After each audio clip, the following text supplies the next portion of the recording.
Buenos días, queridos amigos. Hoy estamos en las cámaras de Cárnicas Discarlux con don José Portas, otro monstruo de las carnes a nivel nacional. Don José, necesitamos su sabiduría y sus conocimientos para trasladarlos a nuestros queridos amigos. Vamos con ello. Vamos por ello.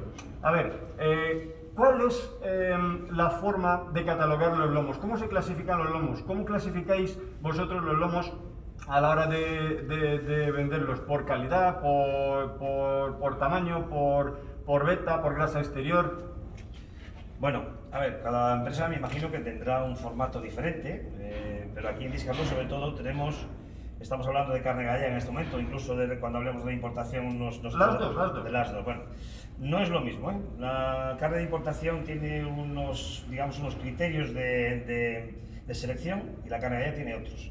Sobre todo, digamos, en la carne gallega, por ejemplo, que es la que más prestigio tiene en España ahora mismo, el criterio de selección es sobre todo edad, grasa, la infiltración en un tercer plano, pero edad y grasa y obviamente la conformación del animal, ¿vale? Digamos, no es fácil porque hay animales muy bien conformados, con muy buena grasa, que luego no tienen una carne demasiado. Entonces, aquí hay que meter también en juego la raza, digamos.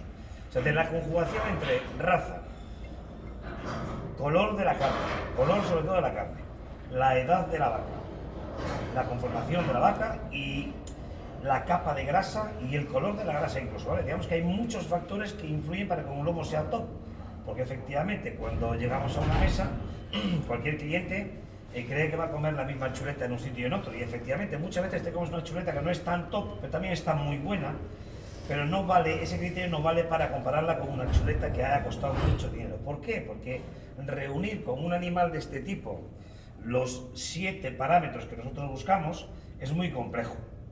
¿Y esto qué pasa? Que efectivamente un día tú puedes comer una chuleta muy buena en un sitio mucho más barato y en este otro sitio una chuleta muy especial para hacerte la misma. ¿Cuál va a ser la ventaja del local que trabaja siempre la chuleta especial? La regularidad, que nunca le va a fallar. El que trabaje otro tipo de producto va a tener unos baches demasiado significativos que cuando tú tengas un compromiso para ir a un restaurante vas a fallar, te va a fallar.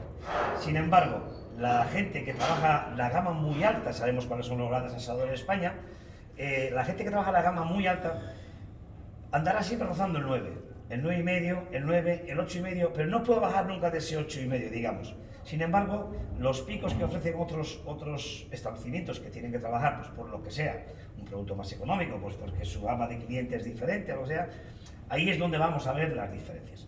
Muy importante, la edad de la vaca, que la mioglobina el color, digamos, el color de la carne sea lo más potente posible, digamos, que no, porque va a ser lo más resistente a la hora de ponerlo en la parrilla. Una carne muy roja es mucho más resistente que una carne que sea un poco blanca, se va a pasar muy rápido, digamos. Recuerden, solamente hablamos de carnes rojas, o sea, animales de a partir de 5 años hacia arriba.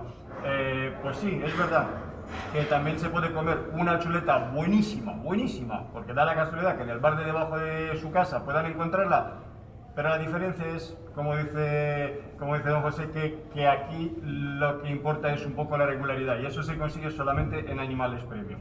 Verdad. Entreveración. ¿Es necesario que un lomo esté súper mega veteado o no? O si quizás el equilibrio de la veta interior es más bien fundamental que un exagerado por arriba o una deficiencia por abajo. Bueno, lo primero hay que decir que conseguir un entrevetado en un lomo nacional es mucho más complejo. Las razas, digamos que las razas autóctonas que tenemos en España, tanto la rubia como las morenas gallegas, como otros tipos de vacunos como la listana salabresa o otras razas que hay en el noroeste de España sobre todo, es muy complejo conseguir infiltraciones. Siempre y cuando estos animales no hayan estado cruzados con alguna raza lechera frisona, es muy complejo conseguir infiltración. ¿Por qué? Bueno, pues son razas puras con unas características muy peculiares y es muy complejo.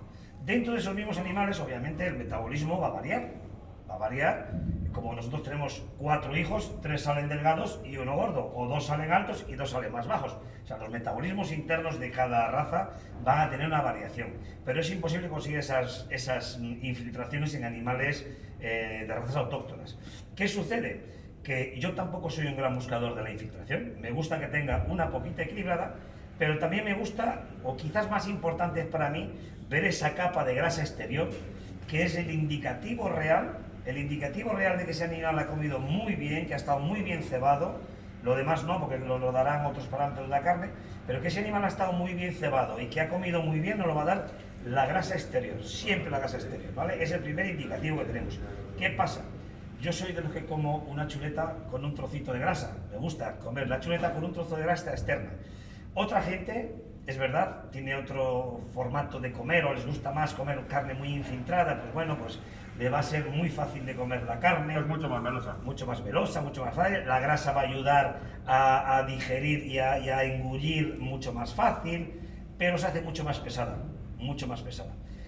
Para mí es muy importante, sobre todo, que la carne sea intensa, roja, sabrosa y vieja.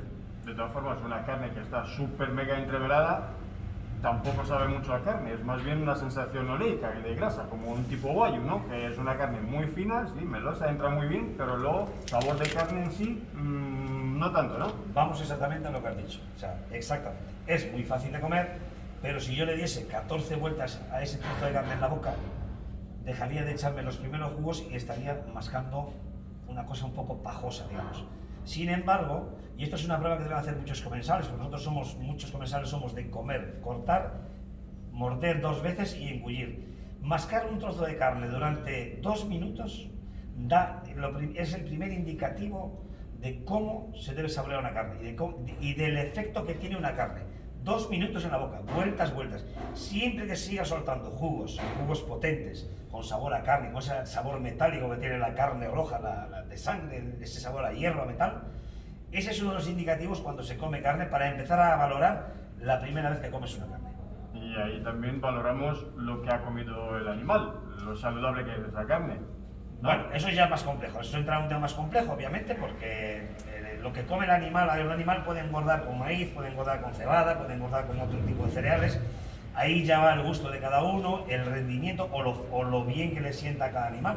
No todos los animales, hay muchísimos animales que comen cebada y engordan tan bien con cebada como con maíz, por ejemplo. La diferencia entre un wagyu y una vaca gallega es que la vaca gallega come un 70% de maíz con un 10% de cebadas y sojas y avenas, y en Japón es al revés, comen un 70% de cebadas con un 10% de sojas, avenas y otros ingredientes, digamos, ¿vale? O sea, es la diferencia, lo cual quiere decir que el cereal es muy bueno, tanto el maíz como la cebada o una avena buena, pero la diferencia está luego en los betacarotenos que nos encontramos en una grasa amarilla, un wagyu no amarilla, etc. Digamos que es más bien qué tipo de cereales sienta bien a ese animal, a cada uno de ellos, ¿vale? Vale. Genial. ¿Me podría decir, por favor, una carne, un lomo, de los que dice con grasa buena por fuera, un lomo grandecito, un lomo de una vaca vieja, una merma en torno a un par de meses de maduración, ¿qué supone de merma en ese lomo? Bueno, nosotros estamos calculando más o menos, dependiendo de si el lomo cura solo o cura en una vaca entera. Cuando la vaca está entera, o digamos un trasero como tenemos aquí en este caso, tiene un poco más de cobertura tanto en la parte alta como en la parte baja, como la costilla que arropa, la merma es un poquito menor, pero vamos a rondar seguramente en mes y medio un 10, un 12% seguramente en cada lomo. Sí. ¿Estamos hablando más o menos lo mismo en una carne de importación que en una carne nacional? Aproximadamente sí. Va mermando por igual, ¿no? Es una deshidratación en sí, luego una tal. Estamos hablando de la merma real, luego está la merma del hostelero y del restaurador. Sí. No, solamente la merma real. Luego ya pasaremos en futuros vídeos a ver cuando abriremos el lomo, la merma hasta real. El final, hasta que la chuleta llegue al plato. Pero hoy estamos hablando solamente de la parte que aquí el jefe nos está contando de la parte de carnicería, de la parte de maduración en cámara directamente, sin más, ¿vale? Los lomos nacionales con los lomos centroeuropeos, ¿hay alguna diferencia a la hora de cortarlo y presentarlo?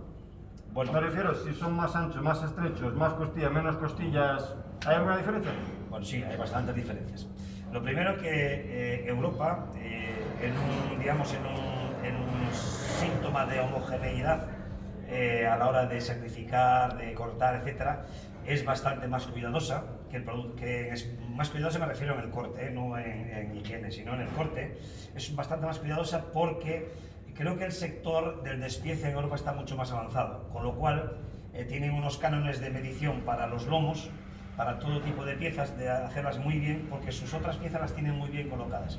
En España quizás estemos un punto por detrás de Europa en cuanto a los despieces, hacer cajas de vacío de todos los productos y ponerlos en el mercado, con lo cual nos aprovechamos un poquito más del lomo, digamos que es la parte de la vaca más rentable. ¿Qué hacemos entonces? Sobre todo, bueno, se corta en toda España, se corta a partir de la cuarta costilla, digamos. ¿Qué quiere decir? Que el lomo va a tener 9 palos altos. En Europa solo tiene 8. Eso implica que en el lomo nacional vamos a tener un trozo más de aguja o de tapa o de lomo alto, un trocito más que nos va a perjudicar un poquito las mermas o a, digamos, a encarecer un poquito los escandallos. Eso es lo que nos va a perjudicar un poquito.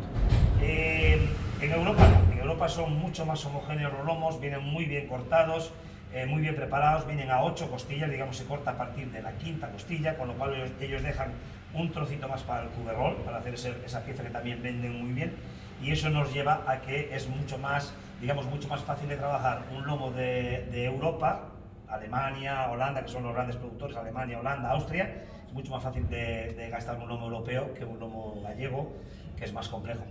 Vale. ¿Sería usted tan amable de contarnos en su visión cuál sería el lomo perfecto?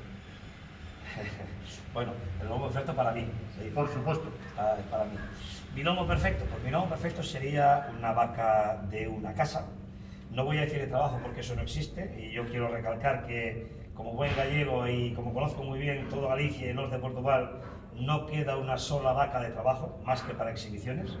Me gusta una vaca casera buena, que haya pastado bastante en su juventud, que haya sido muy bien cebada en su último año y medio, que tenga entre 7, no voy a poner años porque sí me gustaría con más años, pero a ver, vamos a decir una cosa que pueda ser real y normal en Galicia ahora mismo, entre 7 y 11, 12 años, sería perfecto para mí. Una grasa 5, sería ya dotar de una altísima calidad. Una conformación U, digamos. 5 es el máximo, es el máximo, la sí. máxima clasificación. Es una máxima matadora, clasificación de grasa, sí. Y que sea una grasa, digamos, que no sea una grasa saturada, que se note que sea una grasa amarilla no saturada, digamos, ¿no? ¿Qué quiere decir? ¿No? Bueno, esto sería mi chuleta, digamos, esto sería mi chuleta. No me hace falta que sea ni infiltrada ni nada, yo quiero sabor en la boca.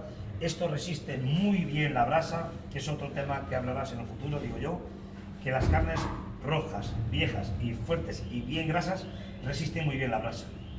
Es mucho más fácil para un parrillero el asar una carne vieja que una carne joven, obviamente.